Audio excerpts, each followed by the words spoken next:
Kerajaan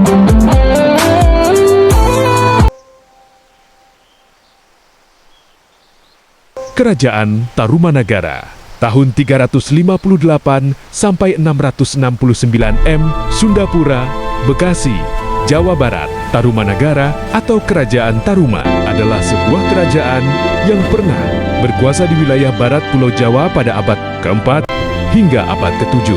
M. Taruma merupakan salah satu kerajaan tertua di Nusantara yang meninggalkan catatan sejarah.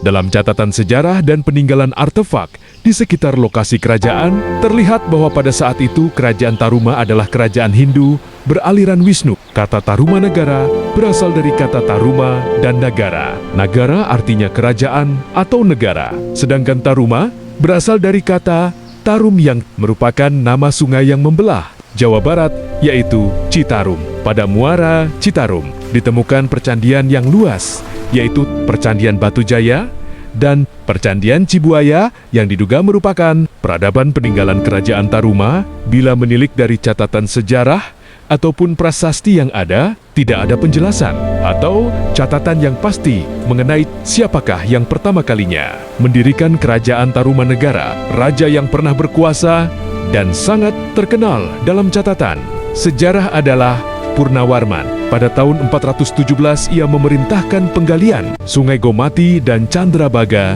Kali Bekasi, sepanjang 6.112 tombak sekitar 11 km. Selesai penggalian, Sang Prabu mengadakan selamatan dengan menyedekahkan 1.000 ekor sapi kepada kaum Brahmana. Bukti keberadaan kerajaan Taruma diketahui dengan 7 buah prasasti batu yang ditemukan, 5 di Bogor, 1 di Jakarta, dan 1 di Lebak, Banten.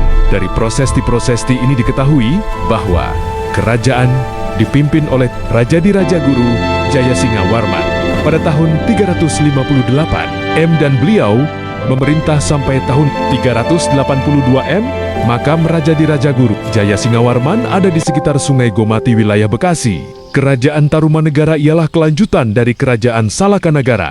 Prasasti Kebon Kopi dibuat sekitar 400 M, hari Keren 1917. Ditemukan di perkebunan kopi milik Jonathan Ri, Ciampea, Bogor.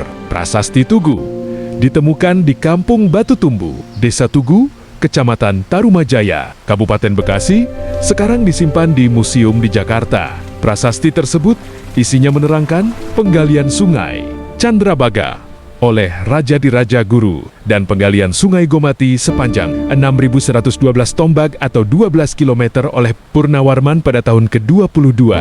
Masa pemerintahannya, penggalian sungai tersebut merupakan gagasan untuk menghindari bencana alam berupa banjir yang sering terjadi pada masa pemerintahan Purnawarman dan kekeringan yang terjadi pada musim kemarau.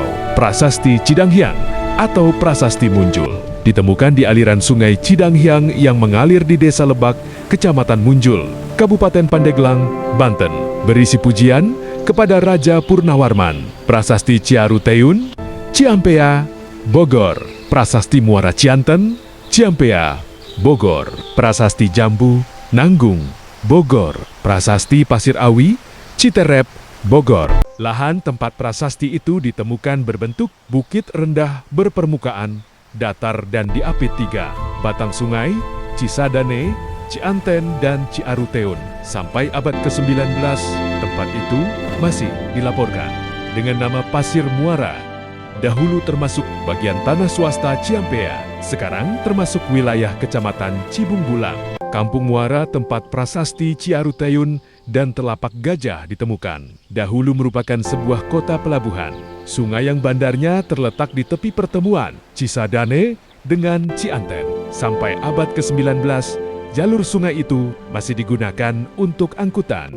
Hasil perkebunan kopi sekarang masih digunakan oleh pedagang bambu untuk mengangkut barang dagangannya ke daerah hilir. Prasasti pada zaman ini menggunakan aksara Sunda kuno yang pada awalnya merupakan perkembangan dari aksara tipe Pallawa lanjut yang mengacu pada model aksara Kamboja dengan beberapa cirinya yang masih melekat. Pada zaman ini, aksara tersebut belum mencapai taraf modifikasi. Bentuk khasnya sebagaimana yang digunakan.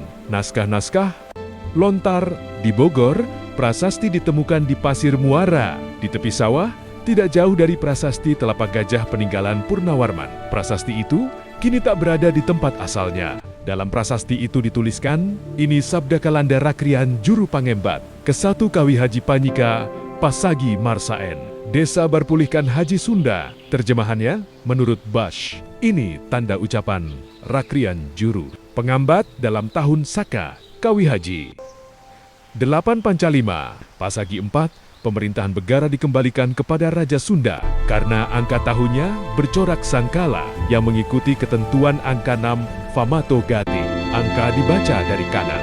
Maka prasasti tersebut dibuat dalam tahun 458 Saka atau 536 Masehi. Prasasti Ciaruteyun ditemukan pada aliran Ciaruteyun 100 meter dari pertemuan sungai tersebut dengan Sadane. Namun pada tahun 1981 diangkat dan diletakkan di dalam cungkup. Prasasti ini peninggalan Purnawarman, beraksara Palawa, berbahasa Sanskerta. Isinya adalah puisi 4 baris yang berbunyi Vikranta Syafanipate Srimata Purnavarmana Tarumanagaran Dransha Vishnoriva Padatvayam. Terjemahannya, menurut Vogel, kedua jejak telapak kaki yang seperti telapak kaki Wisnu ini kepunyaan Raja Dunia yang gagah berani, yang termasyhur, Purnawarman, penguasa Tarumanagara. Selain itu, ada pula gambar sepasang pada tala telapak kaki yang menunjukkan tanda kekuasaan.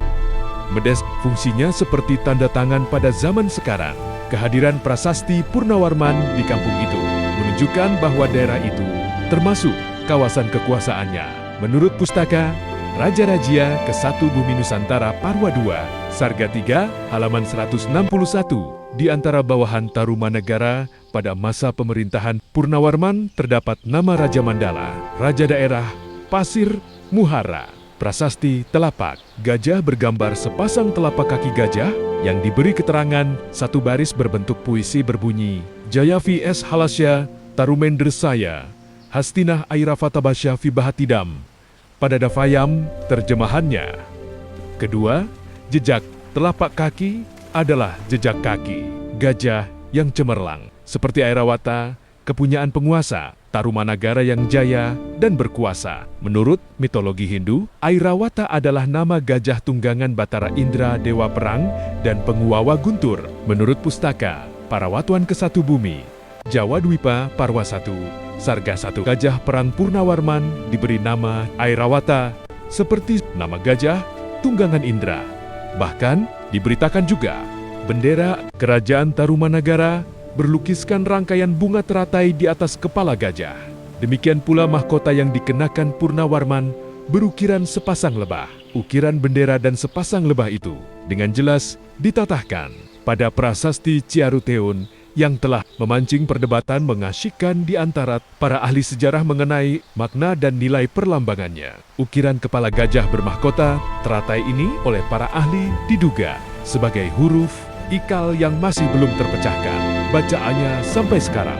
Demikian pula tentang ukiran sepasang tanda di depan telapak kaki, ada yang menduganya sebagai lambang labah-labah, matahari kembar atau kombinasi surya candra, matahari dan bulan. Keterangan pustaka dari Cirebon tentang bendera, taruma, dan ukiran sepasang beramara lebah sebagai cap pada mahkota Purnawarman dalam segala kemudahan nilainya sebagai sumber sejarah harus diakui kecocokannya dengan lukisan yang terdapat pada prasasti Ciaruteun di daerah Bogor. Masih ada satu lagi prasasti lainnya, yaitu prasasti Batu Peninggalan Tarumanagara yang terletak di puncak Bukit Koleangkak, Desa Pasir Gintung, Kecamatan Lewiliang. Pada bukit ini mengalir Sungai Cikasungka. Prasasti ini pun berukiran sepasang telapak kaki dan diberi keterangan berbentuk puisi 2 baris. Sri Mandata Kertajo Narapatir Asamoyapura Tarumayam Nama Sri Purnavarma